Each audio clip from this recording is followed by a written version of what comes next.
J'espère sincèrement qu'on ne va pas devoir attendre 2 ans pour la suite.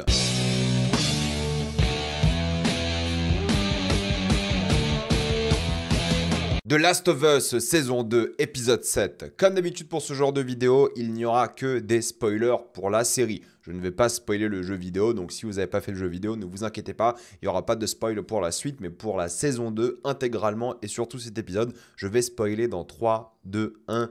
C'est parti. Avant de commencer cette vidéo, j'aimerais remercier le partenaire officiel de celle-ci, CyberGhostVPN et ses 38 millions d'utilisateurs et presque 5 sur 5 sur Trustpilot. Vous les connaissez, c'est le meilleur moyen de soutenir la chaîne et c'est un service utile que j'utilise tous les jours. C'est simple, je vous mettrai dans la description, le commentaire épinglé, des sites internet qui vous disent dans quel pays se situe le film que vous voulez regarder. Ensuite, vous changez. Canada, États-Unis, Royaume-Uni, Belgique, Suisse, Italie, peu importe, vous allez avoir la VSTFR et même la VF dans certains cas. Quelques exemples, vous avez de très bons films sur Netflix comme Je suis toujours là, par exemple, mais aussi Paddington au Pérou ou encore La chambre d'à côté. Si vous voulez voir des films comme Conclave, il faut aller sur Amazon Prime Video. Sur Disney+, vous allez avoir accès à des films comme Captain America Brave New World qui sera disponible à la fin du mois, mais aussi Un parfait inconnu déjà disponible ou encore Mufasa. Sur Paramount+, qu'il faut utiliser depuis l'application Paramount et si vous avez Paramount via MyCanal, connectez-vous à l'application Paramount avec votre compte Canal. Et vous avez accès à des films comme Gladiator 2, vous avez accès à des films comme Sonic 3 ou Better Man. Sur HBO Max, parce que oui, le nom a encore changé, si vous avez accès à HBO Max avec Canal, la même chose. Vous allez sur l'application HBO directement et vous avez accès à plein de films dès la fin du mois aussi, comme Mickey 17, The Brutalist est déjà disponible, Queer est excellent et Companion sont déjà disponibles aussi. Pour les gros consommateurs de YouTube, vous avez YouTube Premium pour beaucoup moins cher. Il suffit de prendre un pays où c'est moins cher de l'Union Européenne parce que c'est plus simple d'après moi, comme la Roumanie et la Bulgarie. Ensuite, vous changez. Il y a encore des tutoriels qui vous disent comment faire et ça marche sur plein d'autres abonnements comme Letterboxd Patron qui sera pour moins cher. Vous serez en bien plus grande sécurité avec un VPN que ce soit sur la Wi-Fi de l'université, de l'aéroport, de l'hôtel ou même de chez vous. Vous pouvez partager un compte avec 7 personnes au total. C'est disponible sur tous vos appareils préférés et c'est super simple d'utilisation. Vraiment, tout le monde peut le faire sans aucun problème. Vous pouvez essayer par vous-même car vous êtes satisfait ou remboursé sous 45 jours et vous avez une assistance technique en français 24h7. Utilisez le lien dans la description, le commentaire épinglé afin de vous abonner à CyberGhostVPN et bénéficier de 83% de réduction plus 4 mois gratuits. Foncez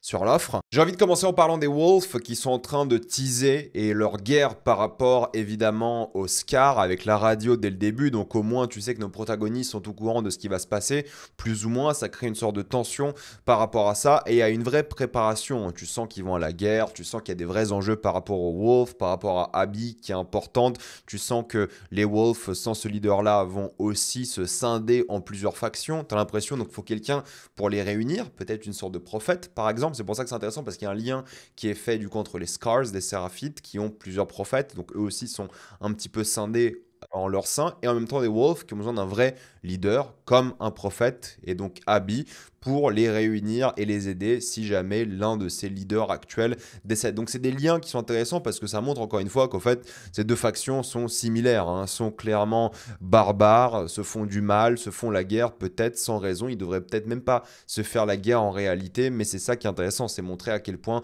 dans cet apocalypse les gens deviennent barbares, la barbarie des deux camps et à quel point ils sont similaires, ça a toujours été la thématique de la série mais aussi du jeu vidéo et c'est ce qu'on voit ici, il y a un côté calme avant la tempête évidemment, même s'il y a littéralement une tempête et un côté débarquement presque un peu Seconde Guerre mondiale où ils se préparent et ils vont aller sur cette île pour faire la guerre aux Séraphites. On n'a pas encore les motivations exactes de pourquoi ils vont faire ça, mais tu sais qu'ils doivent le faire, tu sais qu'ils vont le faire et tu vois qu'un peu les factions se préparaient à ça. Donc on voit la guerre qui est montrée par rapport au point de vue de Ellie, mais on ne sait pas ce qui se passe pour l'instant. Ça sera évidemment pour la saison 3 lorsqu'on prendra le point de vue d'Abby, mais je trouve qu'ils ont plutôt bien géré cet aspect-là de montrer vraiment à quel point en fait ces deux factions sont similaires, ont des problèmes similaires, ont voilà, des choses qui les lient en réalité, mais fatalement, bah, ils sont un peu les mêmes, quoi. C'est ça la force, même si tu as l'impression qu'il y en a un qui est plus civilisé que l'autre, bah, fatalement, ils ont les mêmes problèmes, les mêmes lacunes et ils sont tout aussi inhumains. Voilà, c'est ça qui est d'après moi assez fort et intéressant par rapport à ça et j'espère que ça sera bien plus développé dans la 3e saison. J'espère qu'ils vont vraiment en parler beaucoup plus parce que je pense que ça peut être intéressant et l'un des cœurs de la série, là c'était peu présent mais volontairement pour teaser la saison 3 et je trouve que c'était suffisamment satisfaisant. Ce qui est intéressant par contre, c'est vraiment par rapport à donc Dina, le moment qu'elle a avec Jessie, tu sens clairement l'amour pour elle de la part de Jessie, la responsabilité, ils ont encore une fois une bonne alchimie et il y a une vraie tension parce que tu sais du coup que Dina est enceinte et forcément bah, ça crée un stress par rapport à lui qui s'en doute un petit peu, qui se méfie par rapport à ça et qui a envie de la sauver et ça change complètement la dynamique évidemment parce que maintenant que tout le monde est au courant qu'elle est enceinte, ils doivent rentrer. La vengeance doit s'arrêter et ça change au fur et à mesure. On le voit, hein. Moi je trouve assez intéressant, c'est que Ellie vient de tuer quelqu'un, mais elle pense à Dina après. D'abord, elle parle du fait de tuer quelqu'un, elle allait se venger, hein, littéralement, plutôt que d'aller sauver Dina qui était blessée. Elle a laissé la vengeance prendre le dessus sur le fait d'aider la personne qu'elle aime. Je pense que c'est assez intéressant, c'est le sens des priorités hein, pour elle à ce stade.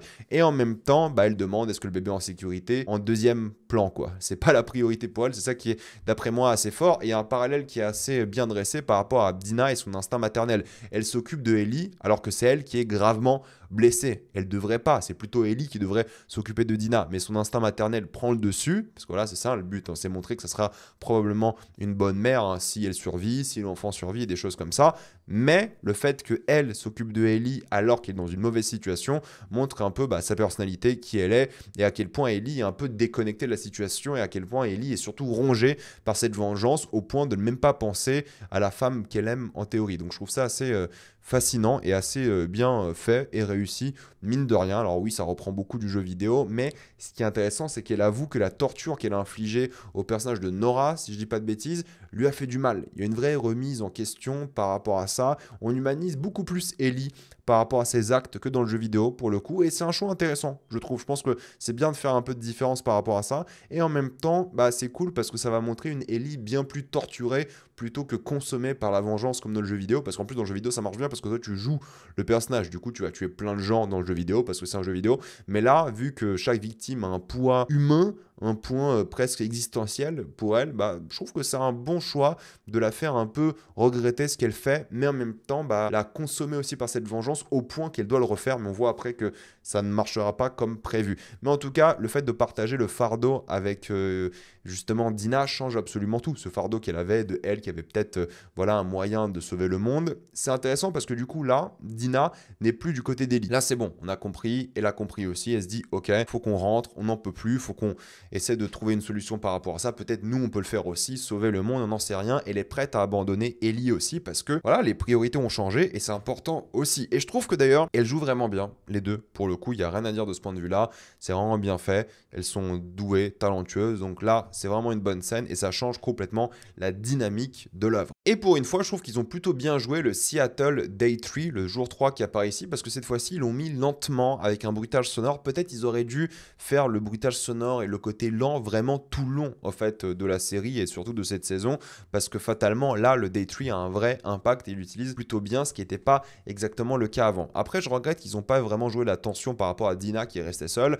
Ils ont une scène où il y a un plan de Dina qui garde la porte ouverte, mais ils jouent pas du tout le moment de tension, t'y crois pas du tout qu'elle est en danger, des choses comme ça, ce qui est un peu dommage, je trouve, pour l'œuvre. Mais en tout cas, ce qui nous intéresse, nous, c'est la relation entre Ellie et Jessie. Et je trouve que c'est une bonne idée d'expliquer scénaristiquement comment Jessie a retrouvé Ellie, parce que forcément, ça montre un peu les lacunes, à quel point elle n'était pas préparée, et à quel point quelqu'un d'expérimenté peut retrouver facilement Ellie. Donc imaginons les Wolves qui puissent la retrouver, des choses comme ça. Il y a une discussion intéressante par rapport au bébé, par rapport à Dina, par rapport à Jessie qui devine qu'est-ce qui s'est passé réellement, et encore une fois, ça change la dynamique, ça met tout le monde contre Ellie, et ça va motiver Ellie à arrêter sa vengeance, c'est-à-dire que si elle est trois personnages que Ellie respecte et aime, qui lui disent c'est bon, on rentre, elle va devoir rentrer en réalité. Bon, on en parle dans quelques minutes, mais grosso modo, le fait de changer ces dynamiques-là et d'opposer tout le monde à Ellie, moralement, je trouve ça intéressant. Il parle même de Tommy qui est là en train de faire le sniper et il faut aller le chercher pour rentrer parce que là, c'est plus possible. On va pas perdre des vies inutilement alors qu'on a un bébé qui arrive et que la vengeance est sûrement quelque chose de sans intérêt au final. Mais c'est là qu'on voit encore un truc que je trouve intéressant, c'est du coup les deux factions qui s'attaque, avec un enfant qui est mis en danger, qui est voilà, humilié et sûrement massacré. Donc les factions qu'on voit différemment, les prophètes, le barbarisme encore une fois. Et Ellie qui a envie de sauver l'enfant. Parce qu'en fait, Ellie, ce qui intéresse ici, c'est de devenir un peu, je pense, comme Joel. C'est-à-dire que lorsqu'elle voit un enfant et une sorte d'innocence en danger, elle a envie de sauver cet enfant comme Joel l'a sauvé elle. Et ça, je pense que c'est assez intéressant. Et il y a un vrai débat qui va sortir de cette situation par rapport aux deux, mais on le voit encore une fois, hein, il y a un plan sur un livre, elles qui ont choisi un. Bon, c'est pas pour rien qu'il y a marqué le monstre, hein, The Monster at the end of this book. Bon, c'est pas pour rien, le parallèle est assez évident, pas du tout subtil, mais c'est un mélange entre le monstre qu'elle est devenue elle et qu'elle est en train de devenir et l'innocence qui est bafouée avec un livre pour enfants, parce que c'est ça qui l'intéresse aussi, c'est sauver l'innocence de la jeunesse, des jeunes, et si elle peut sauver des enfants, elle aimerait bien, peu importe la faction, peu importe qui ils sont. C'est pour ça que dans l'œuvre, on voit après un enfant sur une île qui dit de la tuer. C'est ça qui est fort, c'est qu'en fait, même les enfants, des séraphites, des scars, peu importe, disent de tuer Ellie. Donc la vengeance, elle, l'a consommée, mais elle avait encore un peu d'espoir pour la jeunesse, et elle est face à une jeunesse qui veut la tuer dans cet épisode-là. Donc c'est assez intéressant par rapport à ça, et c'est exactement ce qui est représenté dans ce plan, je trouve, par la suite aussi. Mais il y a aussi un petit moment, je trouve, un peu maladroit. C'est-à-dire qu'en fait, là, depuis le début de l'épisode, Jessie n'arrête pas de dire je ne dois pas mourir, je ne dois pas mourir. Ah, regarde, je suis tombé amoureux d'une femme, mais j'ai préféré renoncer à l'amour de cette femme pour mes responsabilités. Regarde les sacrifices que je fais. D'ailleurs, Ellie répond de manière voilà, assez logique par rapport à ça. Oh, toi, t'es un grand garçon, tu te sacrifies pour nous et tout.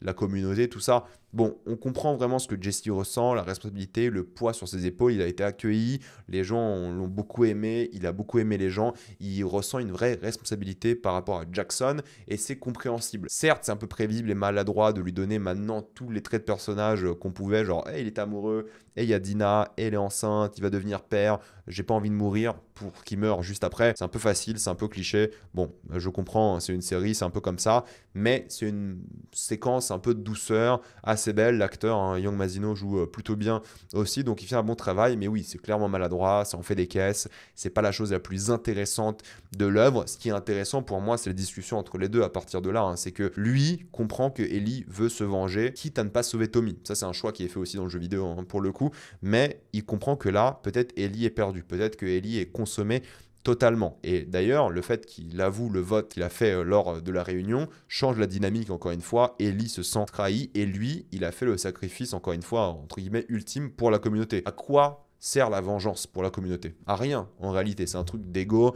c'est un truc émotionnel plus qu'autre chose. Lui dit que les besoins personnels sont moins importants que le besoin de la communauté. Du coup, il est clairement du point de vue de la communauté. Et pour la première fois, je trouve que Ellie est vraiment détestable, mais intelligemment. C'est-à-dire que là, on comprend plus trop qui elle est. Elle est tellement consommée par cette vengeance qu'on a envie de la détester. On se dit non mais écoute, rentre à la maison, c'est bon, en réalité il a raison, ça ne sert à rien. Mais il y a une phrase qu'elle dit qui est hyper pertinente, c'est qu'elle dit ma communauté à moi est morte. Donc en fait, elle n'a plus rien à perdre. Pour elle, Dina, Jessie ne valent rien. Donc pour Jessie, forcément, c'est douloureux à entendre, évidemment, parce qu'en réalité, il fait partie de sa communauté et Jessie aime bien Ellie, mais pour elle, la communauté est morte. Elle parle évidemment de Joel.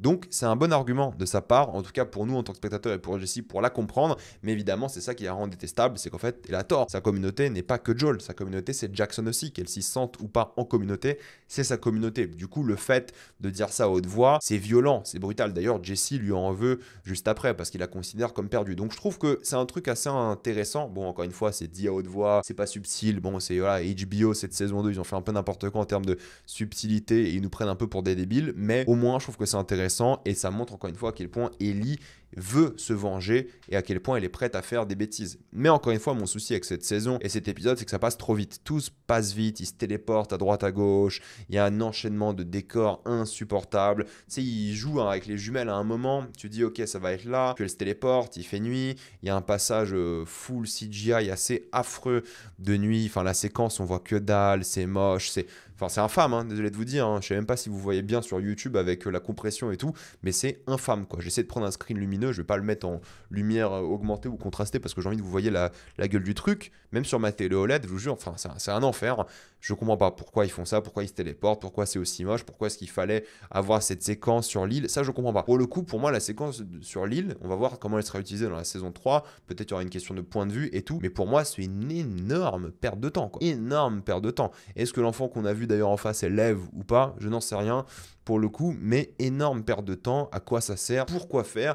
Est-ce que c'est une référence au jeu par rapport à une séquence bien précise? Je sais pas. Honnêtement, je sais pas du tout à quoi ça a servi cette séquence-là, mis à part faire perdre du temps, rajouter 5 minutes à l'œuvre. On verra en saison 3. Je pense qu'il y aura une explication par rapport à cette séquence dans la saison 3, mais c'est que là, tu as l'impression que c'est une sorte de temps mort pour faire perdre du temps à Ellie, pour faire perdre du temps au spectateur, mais j'imagine qu'il y aura une sorte d'explication. On verra bien, mais j'ai pas trouvé la scène de tension assez réussie. Bon, tu regardes, tu as vraiment l'impression de perdre ton temps en fait, c'est surtout ça. Et moi, ce qui me dérange un petit peu, c'est donc que, encore une fois, tout va super vite, c'est bon, on est arrivé à l'aquarium, il y a un build-up dans l'aquarium, il y a un petit stress, il y a une petite musique et tout, un peu de tension, voilà, des tambours, une sorte de cœur qui bat, t'as l'impression, c'est plutôt pas mal. Alors, il n'y a pas le chien comme dans le jeu vidéo, c'est vrai, je pense qu'il voulait pas voir quelqu'un tuer un chien comme dans le jeu, ok, d'accord, je peux comprendre, mais ça aurait créé encore plus de build-up, encore plus de tension à cette scène qui est pas mal. Mais encore une fois, moi, mon souci avec cette saison 2, c'est qu'à chaque fois que Ellie se venge, ça va vite, ça va super vite, quoi. T'as l'impression que c'est par hasard qu'elle tombe sur ces gens-là. Là, au moins, au début de l'épisode, on lui dit, ok, ils sont dans l'aquarium, elle comprend, donc il y a une sorte de volonté d'y aller, mais il y arrive vite, elle se téléporte, il fait nuit et tout. Moi, ça m'énerve. Moi, je trouve qu'on voyage pas assez dans ce monde post-apocalyptique, il n'y a pas ce défi de traverser ce monde où il y a des infectés, il y a des humains et tout. Non, c'est bon, ça se téléporte à droite à gauche, là, il y a une vague qui est sur l'île et tout. Bon, honnêtement, je trouve ça vraiment moyen, je trouve que tu n'y crois pas du tout, malheureusement. Dans l'aquarium, c'est bien, tu as quelques petites séquences dans le décor, ils auraient dû, encore une fois, plus la jouer. Je veux dire, s'il y avait la séquence avec le chien, où elle aurait dû se cacher du chien ou un truc, ça aurait été peut-être intéressant.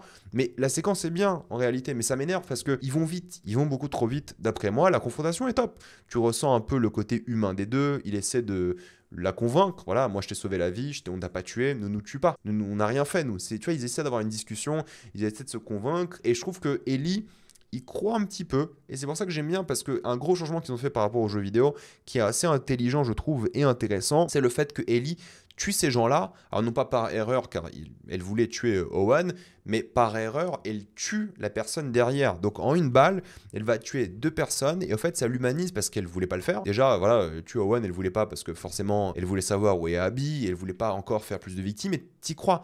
Lorsqu'elle dit « je vais vous laisser en vie », t'y crois un petit peu, et je trouve ça plutôt pas mal, mais le fait qu'elle fasse une erreur, que ce soit moins brutal, dans le jeu vidéo, c'est brutal, je veux dire, c'est un combat au couteau, elle tue Owen de manière brutale aussi, c'est hyper violent. Là, Ellie, dans le jeu vidéo, c'est une brute, quoi. Mais bon, c'est un jeu vidéo, tu vois, dans le jeu vidéo, t'as tué déjà des vingtaines, et même des centaines peut-être de personnes à ce stade, donc c'est normal que dans le jeu vidéo, ce soit encore plus brutal. Mais là, l'idée de faire regretter Ellie d'avoir tué deux personnes est pas mal du tout, je trouve, et t'y croyais à une sorte de rédemption, parce que vu que la dynamique a changé contre elle et que tout le monde était de l'avis de rentrer à Jackson, peut-être elle était en mode ok, je trouve Abby, je me débarrasse d'Abby et on rentre, et peut-être elle allait laisser les gens en vie. Donc tu crois un petit peu à ça, t'as l'impression qu'elle va laisser les gens survivre, et c'était pas mal d'après moi, une belle addition qui est complètement différente du jeu vidéo. Et l'idée de la césarienne, en tout cas l'idée que peut-être elle va faire une césarienne, est assez géniale aussi. Honnêtement, t'y crois, peut-être elle allait tenter parce que le parallèle est fait avec Dina, évidemment. Bon, ça c'est du jeu vidéo, hein, c'était le même parallèle, mais là, l'idée de la césarienne, le parallèle est réussi. Encore une fois, t'y crois, peut-être Ellie, elle voulait rectifier le coup, vu qu'elle voulait pas tuer cette personne. L'idée de sauver son bébé, c'est peut-être une bonne idée. C'est pour elle une sorte de rédemption psychologique. C'est bien, je trouve, de faire regretter Ellie. C'est un changement qui est différent du jeu, mais c'est une belle addition. Et c'est ce que j'ai toujours dit. Je veux dire, moi je m'en fous si le jeu est pas respecté en soi, du moment que c'est mieux, ou c'est un niveau différent et intéressant. Là,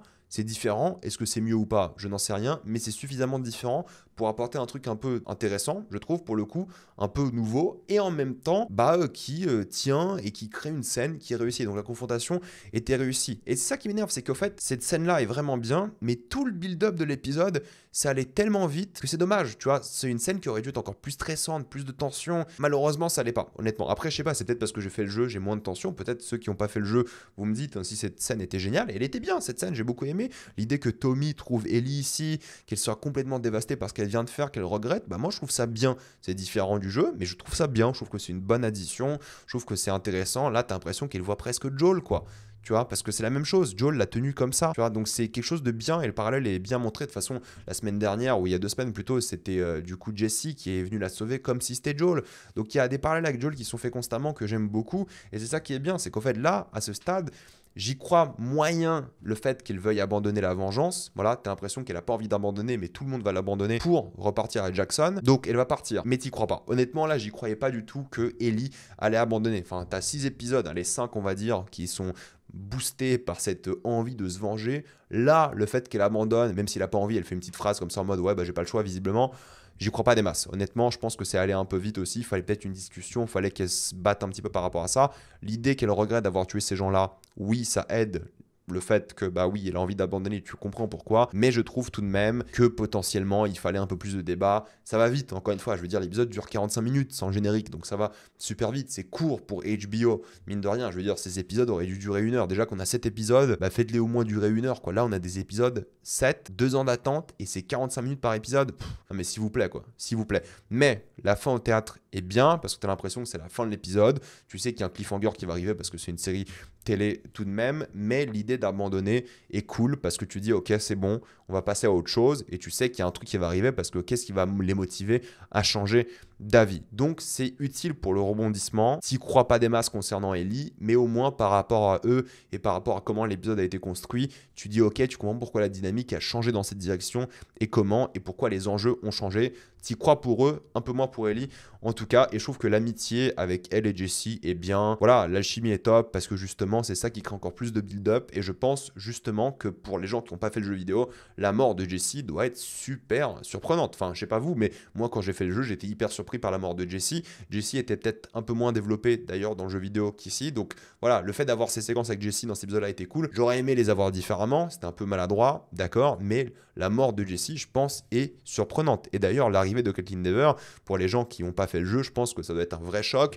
Et joue super bien, pour le coup. Là, j'y croyais à fond. Elle est formidable dans le rôle. Là, elle m'a vendu Abby en une scène, quoi. Pour le coup, là, t'as grave envie de voir son point de vue, t'as grave envie de voir ce qu'elle a fait, t'as grave envie de voir ce fameux cliffhanger. Je trouve qu'il est vraiment bien. Bon, c'était prévisible, hein, je l'avais dit il y a 2 ans. C'était sûr que la saison 2 allait s'arrêter sur le cliffhanger du théâtre. C'est aussi le cliffhanger dans le jeu vidéo, c'est exactement le même, mais il est super efficace. Et là, la prestance, comment il joue, bah, je l'ai trouvé absolument superbe. Elle est brutale, elle est violente, elle est endeuillée aussi, tu le sens, énervée, chagrinée. Et elle joue super bien, elle gère. Et honnêtement, j'ai envie de savoir dans les commentaires, bah, ceux qui ont vécu la mort de Jesse, ce que vous avez ressenti, parce que même si c'était maladroit, comment ils l'ont amené avant, par rapport à sa vie, ses motivations, tout ça, bah là, la manière dont il meurt, c'est marquant, je trouve, pour peut-être beaucoup de personnes. Nous, on est habitués par rapport au jeu, mais j'ai trouvé ça, la scène, d'un point de vue de mise en scène et tout, bah vraiment bien. C'est bon, ce mec est mort, c'est fini, on passe à autre chose. Donc honnêtement, la fin est bien. Ouais, c'est plan pour plan le jeu vidéo, et lit même le même livre, hein, qui est inspiré d'ailleurs de Last of Us. C'est bien, c'est une bonne fin, ça te tease clairement super bien la saison 3, t'as envie de suivre Abby, ça va être intéressant. Moi je reste de l'avis, et j'ai préparé une vidéo d'ailleurs, hein, pour vous qui sortira ce mercredi, qu'on aurait dû suivre Abby dès la saison 2 et pas de la 3, et on aurait dû inverser le Abby Ellie. Je pense que ça aurait été plus radical. Bref, j'en parlerai plus en détail ce mercredi, mais grosso modo je trouve que c'est un vrai bon cliffhanger, une vraie bonne fin de saison qui donne grave envie de voir la suite. Mais encore une fois, si c'est pour attendre 2 ans, ça nique tout. Je suis désolé de le dire comme ça, hein, de manière très peu polie, mais ça tue tout d'attendre autant de temps pour une nouvelle saison de série. Donc là, s'ils enchaînent dans 1 an et demi, pourquoi pas, allez, 1 an, mais ce serait un miracle. Ouais, ça donne envie, parce qu'ils font le lien entre Abby, la leader, la prophète, et en même temps, on a envie de la voir endeuillée. Là, elle est rayonnante de jour et tout dans le stade, et c'est super bien, quoi. D'ailleurs, le date Day One, juste là, pardon, vous le voyez ici, c'est top, quoi. Ça donne vraiment envie de recommencer le jeu, déjà d'une, mais ça donne vraiment envie de voir la suite. Donc ils ont vraiment géré ça, et j'ai hâte de voir comment ils vont gérer l'arc de Abby, parce qu'il est pas facile à gérer pour le coup. Pour ceux qui ont fait le jeu, il va être vraiment fascinant, et j'espère qu'ils vont le réussir. Normalement, il y aura plus d'épisodes, parce que l'arc de Abby est plus long que celui de Ellie, en tout cas dans le jeu, et ils ont beaucoup de choses à raconter, donc j'espère qu'ils vont refaire 9 épisodes, et des choses comme ça. Mais ouais, cet épisode-là était bien, encore une fois, un peu rushé, j'avoue. avec plein de décors et tout, mais la fin était bien. C'est un bon cliffhanger, un super cliffhanger. Alors oui, c'est pas original parce qu'ils ont repris exactement la même chose que dans le jeu, mais ça marche bien. Ils l'ont bien adapté, c'est cool, ils ont changé un peu la donne. J'étais assez satisfait de ce que j'ai vu là. C'était brutal, une super fin. C'est frustrant que cet épisode de 40 minutes à chaque fois, 45, allez, je suis un peu méchant, mais c'était bien quand même. Franchement, c'était une bonne fin de saison. Voilà, des déceptions tout de même par rapport à la saison de manière générale, ça reste une bonne saison, mais là, je trouve qu'ils ont géré la fin, mais pas tout l'épisode, quoi. Donc voilà, j'ai envie d'avoir votre avis, dites-moi ce que vous en avez pensé. Avez-vous adoré ou détesté? Mettez-moi ça dans les commentaires. Avant de quitter cette vidéo, pensez à utiliser le lien dans la description quand on épinglé afin de débloquer toutes les formes de streaming en toute accessibilité, sécurité avec beaucoup plus d'œuvres. Tout ça pour 2,03€ par mois plus 4 mois gratuits. Foncez sur l'offre. Pensez à vous abonner à la chaîne pour voir les prochaines vidéos. Mettez un j'aime, ça aide beaucoup la chaîne. Suivez-moi sur tous mes réseaux que ce soit Spotify, TikTok, Instagram ou Twitch. Et moi je vous dis à la prochaine fois. Salut à tous.